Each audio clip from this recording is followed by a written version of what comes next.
महाराष्ट्रातलं असं एकमेव आंदोलन आहे की ज्याचा बाप उपोषणाला बसलेला आहे, सोबत त्याचं पोरग पण उपोषणाला बसलंय. असं एकमेव आंदोलन म्हणजे बच्चू भाऊ आणि त्याच्या मुलासाठी एकदा जोरदार टाळ्या होत्या. त्यानंतर 51 जण इथं उपोषणाला बसले. त्यामध्ये एक वयोवृद्ध आजी आली होती जिची शुगर 450 पेक्षा अधिक आहे. म्हणून विनंती आहे, इथं पाठिंबा देणाऱ्या संघटना असतील, पाठिंबा देणारे नेते असतील, केवळ सहज फोटो काढून इथून जाऊ नका, तर तुमच्यासोबत 10-12 कार्यकर्ते इथं आणा, ते इथं सोडा. आपली गर्दी ह्या दलिंदर सरकारपर्यंत पोहोचली पाहिजे. आपल्या मागण्या काय आहेत, मेन काय माहितीये का, बच्चू भाऊ येणारा काळ तुमचाच आहे. पण होतंय काय माहितीये का, आम्ही फेसबुकला खाली कधी पाहिलं तर ज्याचा बाप रुग्ण घेऊन सध्या पेरणीच्या मागे लागलेला आहे, पाऊस कधी पडतोय, त्याच्यानंतर खताचे भाव वाढलेले, तेच भिकारचोट खालून सरकारची बाजू घेऊन आपल्या शेतकरी बापाच्या विरोधात कमेंट करत असेल तर असे बांडगुळ झोपेत मेलेले भले सारे. म्हणजे प्रश्न काय व्हायला, दुखायले म्हशीचं इंजेक्शन वघारील नको. बच्चू भाऊ इथं उपोषणाला बसले त्याला बंगला पाहिजे म्हणून नाहीये. बच्चू भाऊ इथं उपोषणाला बसले त्याला भली मोठी कार पाहिजे म्हणून नाहीये. आणि मी तर विनंती करतो, एक लहान भाऊ म्हणून बच्चू भाऊंना, येणाऱ्या काळात तुम्ही आमदार मंत्री पदाचं स्वप्नही पाहू नका. फक्त जर तुम्ही शेतकऱ्याची बाजू, विद्यार्थ्याची बाजू, वंचितांची बाजू, ज्यांच्यावर अन्याय होतो त्याची बाजू म्हणून रस्त्यावर उभे राहिले. येणाऱ्या काळात प्रत्येक घरामध्ये देव्हाऱ्यात तुमचा फोटो असणार आहे. फक्त तुम्ही किंग मेकर व्हा, किंग व्हायची काहीच गरज नाहीये. कारण काय माहितीये का, आपल्या गरीबाचा फार मोठा एक प्रश्न आहे. माझ्यापैकी एखादा गरीब असेल आणि त्यानं स्वप्न राजकारणाचं पाहिलं की ज्याचं चारण्याचं कारण आहे का, तेच भिकारचोट खालून संदेश देते. म्हणजे आपण गरीब आहेत पण आपल्याला बोकांडीवर घ्यायला कोण आवडायला श्रीमंत. हे परिवर्तन करणं कुठतरी बदलावं लागल. अरे या महाराष्ट्रात 288 आमदार आहेत, काही काही दलिंदराचे त्या विधानसभा मतदारसंघात नाव माहित नाहीत. 288 आमदार आहेत, त्याच्या दलिंदराचे त्याच्याच मतदारसंघात नाव माहित नाहीत. बायको उभी आहे का, नवरा उभा आहे का, ते निवडून आले का सून निवडून आली, त्याचा तेल ताळमेळ नाही. अरे पण 288 मतदारसंघात जरी आमचा माणूस सध्या आमदार नसेल, पण एक गोष्ट लक्षात घ्या, एक जीत से कोई सिकंदर और एक हार से कोई फकीर नहीं होता. येणारा काळ आपला आहे. बच्चू भाऊ साठी एवढंच म्हणेल, अरे काही हार बाकी है, काही जीत बाकी है, काही हार बाकी है, काही जीत बाकी है, मेरे जिंदगी का कई सार बाकी है, यहां से कर ली है मैंने मेरे जिंदगी की शुरुआत. ये तो किताब का एक पन्ना था, अभी तो पूरी किताब बाकी है, अभी तो पूरी किताब बाकी है. मी या ठिकाणी आलोय एक पक्ष म्हणून नाहीये, पण कुठेतरी शेतकऱ्याचा मुद्दा मांडताना एखादा माणूस उपोषणाला बसत असेल तर महाबाप शेतकरी आहे. माझ्याकडे येणारे पोरं शेतकऱ्याचे आहेत.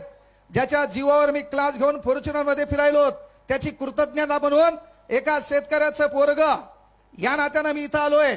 नाहीतर त्याच्यात पुन्हा आमचंही लेबल कुठतरी राजकारणी लोकांसोबत जोडल्या जाते.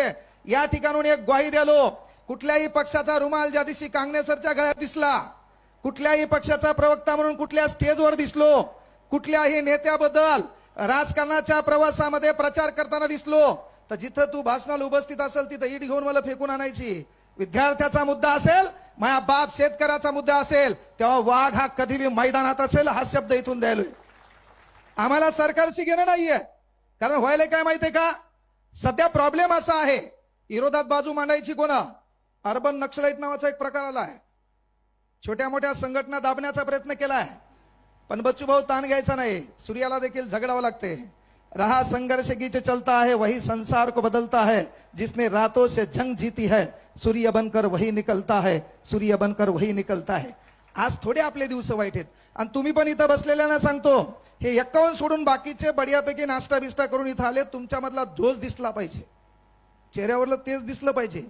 गुत्त कोणी घेतलं नाही. आपल्या घरात आपल्या आजाचा फोटो नाही, कारण आपल्या आजानं घरासाठीच काहीतरी केलंय, गावासाठी काही धतुरा केलेला नाही. येणाऱ्या काळात ही लोक मोठी का होतात, अरे आपल्यासाठी त्यांचा लढा आहे. 288 आमदाराची नावं आपल्याला माहित नाही, पण त्यामध्ये आमदार नसताना आपल्या भाऊचं नाव घराघरात कानाकोपऱ्यात आहे का, काम ऐसा करोगे नाम हो जाए, नाही तो नाम ऐसा करोगे नाम सुनते काम हो जाए. काम कोणाचं चालू आहे, शेतकऱ्यांचं. काय मागणं आहे, कर्जमाफी.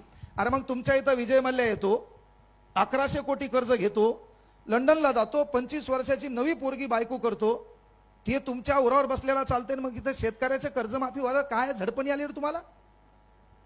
राजकारणामध्ये तुमच्या गप्पा तर लयच भारी होत्या ना बाबा.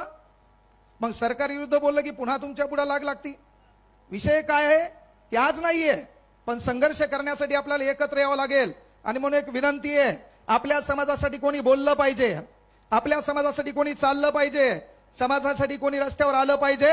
आणि आपल्याला बोलता येत नसेल, चालता येत नसेल, लिहिता येत नसेल, वाचता येत नसेल, समाजासाठी रस्त्यावर येता येत नसेल, तर जो माणूस या समाजासाठी रस्त्यावर येतो त्याच्या पाठीमागं उभं राहता आलं पाहिजे.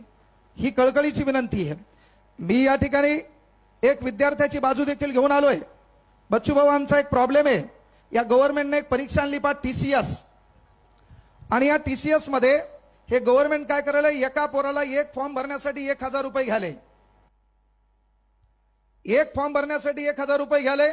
याच्या अगोदर महाविकास आघाडी सरकार होतं, त्याने मात्र आमचा कार्यक्रम केलता. त्याने आमची फीस काय केली, महापोर्टल मार्फत 700 पर्यंत नेऊन घातली होती. आणि आता 1000 रुपये TCS ने फीस केलेली आहे. जो इतर मागास प्रवर्गामध्ये असेल तर 900 रुपये फीस आहे. अरे मग ग्रामीण भागामध्ये त्याचा बाप 300 रुपयानं रोजान जातो, त्या पोराला 5 फॉर्म भरायचे असेल तर 5000 रुपये आणायचे कुठून, हा फार मोठा प्रश्न आहे. म्हणून आमची ती पण एक मागणी आहे. त्यानंतर पेपर फुटतात, त्याच्यानंतर मुख्यमंत्री साहेब म्हणतात तलाठी भरतीत घोटाळे झाल्यावर आम्हाला पुरावे द्या. अरे बाबा, कॅमेरा घेऊन माबाप तिथं उभा नव्हता, DVR तुमच्याकडे, CCTV कॅमेरे तुमच्याकडे.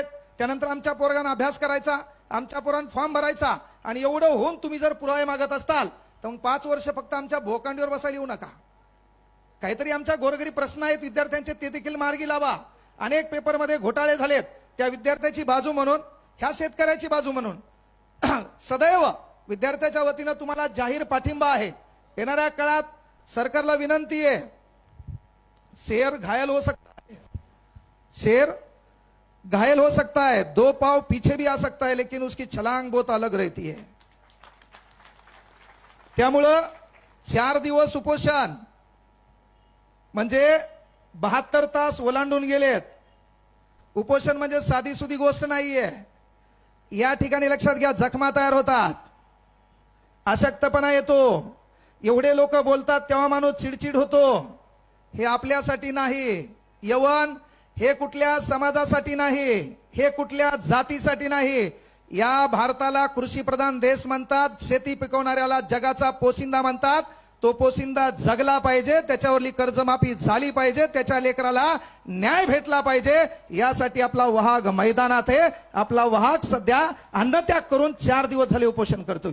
म्हणून विनंती एक आहे, या ठिकाणी थोडं शांततेचं वातावरण बाळगा. त्यानंतर कोणाच्या निगेटिव्ह मेसेजला बळी पडू नका. आणि भाऊ, तुम्हाला देखील विनंती आहे, सरकार डेंजर आहे. अनेक आंदोलन यानं दडपून टाकलेले आहेत.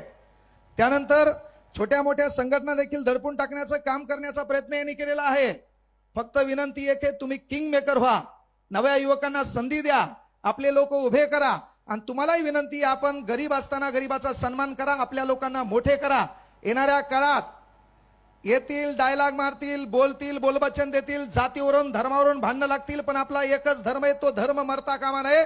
तो धर्म आपला भारतीय आहे आणि आपली जात सध्या शेतकरी आहे. कारण या देशाला कृषी प्रधान देश म्हणतात.